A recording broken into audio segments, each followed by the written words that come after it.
Good morning दोस्तों, कैसे हैं आप लोग। उम्मीद करते हैं कि अच्छे होंगे, हम भी अच्छे हैं। तो आज मेरे विष्णु की हेयर स्टाइल कट रही है तो विष्णु के बाल भी बन गए फाइनली, और अब है मेरी बारी ये हो कटिंग करने की।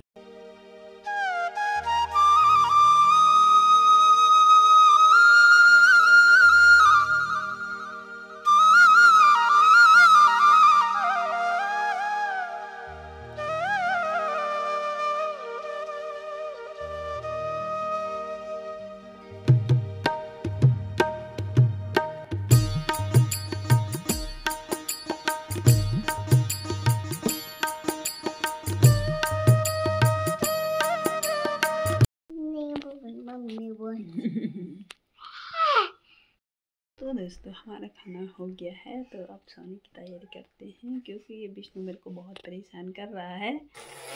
तो